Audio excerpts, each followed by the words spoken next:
It's day 16 of your 30-day English vocabulary challenge to start 2021 right. We're learning 105 words from the academic word list. Words that will help you have sophisticated English conversations. Words you need to know if you're preparing for the IELTS or TOEFL exams. I've been watching the posts you've been making about this challenge. It's incredible, inspiring. Make up a sentence to a word you learn and post it on social. Don't forget to like and subscribe, and don't forget to download the study guide that goes with this 30-day challenge. You can do that by clicking here or the link in the video description. Learn the words, ace the quizzes. You've got this. Our first word today is similar. Similar. A 3-syllable word with first syllable stress, similar. Similar. It's an adjective meaning almost the same as someone or something else. Our cats are similar in color. Pretty straightforward, but let's go to Youglish for 5 real-life examples after we watch up close and in slow motion. Similar. Similar. Similar. Similar. Here's our first example. So it's really interesting to see how similar these are. How similar they are, how close to the same they are. So it's really interesting to see how similar these are. Here's another example. But you might end up being drawn to each other, or do you become more similar as you are together? Are you drawn to someone because you're similar, you're almost the same, or do you become more similar because you're together? But you might end up being drawn to each other, or do you become more similar as you are together? Here's another example. So I think we share a little bit of similar DNA. Similar DNA.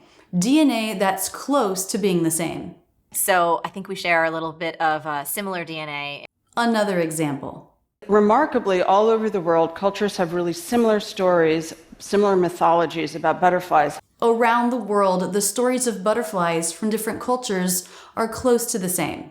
Remarkably, all over the world, cultures have really similar stories, similar mythologies about butterflies. Our last example. But working along similar lines. Along similar lines. This is an idiom that means almost the same, comparable. Your vacation sounds great. I'm interested in one along similar lines for my family trip this summer. In other words, I'd like to do a vacation like the one you did with your family. But working along similar lines. Our next word is variable. Variable. In the first syllable, the stress syllable, we have the e as in bed, followed by schwa r. So those sounds will change the e vowel. It's not pure ve, variable. It's not ve, but ver. A little bit more closed down. Variable. Variable. It's an adjective. It means able or likely to change. It has a variable climate. As a noun, it means something that changes or that can be changed. Unemployment is an economic variable. Let's watch up close and in slow motion. Variable. Variable. Variable. Variable. And now we'll go to Youglish for 5 examples. So I think that's the critical variable. The critical variable. The thing that changes that matters the most in this situation. So I think that's the critical variable. Here's another example. It is your physical activity which is the most variable between people and the hardest to measure. The most variable, the most likely to change or be different. When looking at people, this is a lot harder to measure than something like age, education, income level, and so on.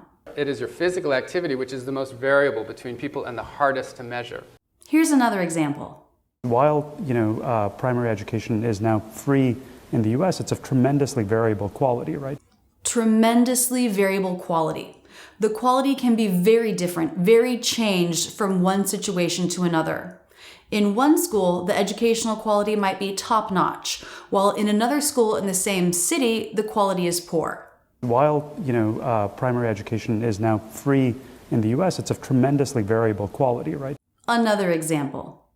What's variable is when and how long a student actually has to work on something. What's variable, what changes, is when a student works on something and for how long in this situation. What's variable is when and how long a student actually has to work on something. Our last example.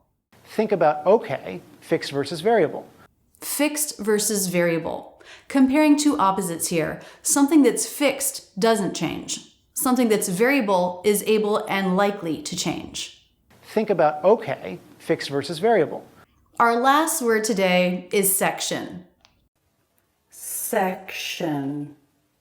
A two-syllable word with first syllable stress. This one does have the pure eh vowel in the first syllable, eh. Section. It's a noun, one of the parts that form something.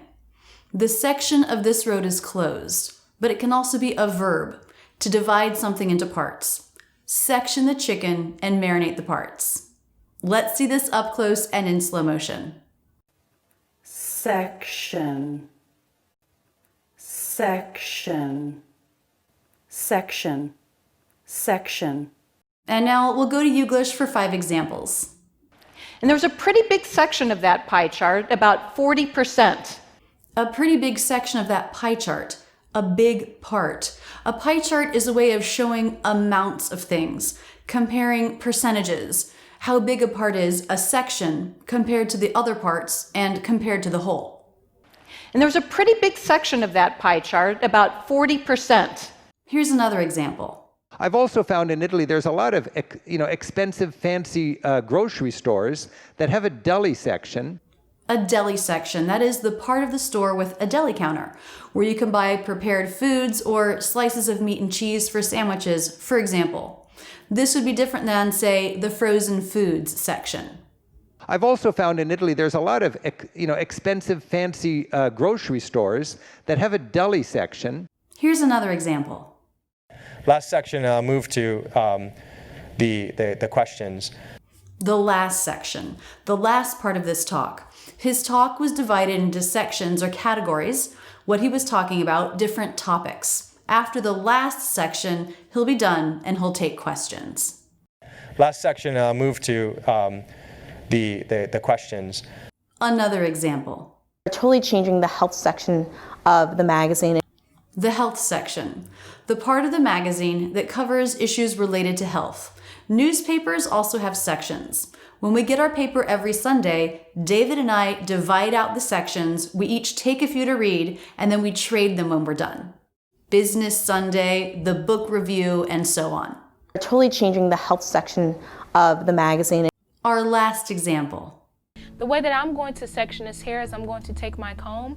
Section this hair. There it's the verb. Divide the hair into different parts. The way that I'm going to section this hair is I'm going to take my comb. Seeing all the real-life examples can really help you understand how to use these words, can't it? I have a challenge for you now. Make up a sentence with one of these words, make a short video of your sentence, and post it to social media. Tag me and use the hashtag Rachel's English 30-Day Challenge. Don't be shy, you can do this. I've loved seeing what you've posted so far. Our next video comes out tomorrow at 10 a.m. Philadelphia time. Come on back to learn 3 more vocabulary words. In the meantime, keep your studies going with this video and check out my online courses at Rachel's English Academy. You'll become a more confident English speaker. And please do remember to subscribe. I love being your English teacher. That's it, and thanks so much for using Rachel's English.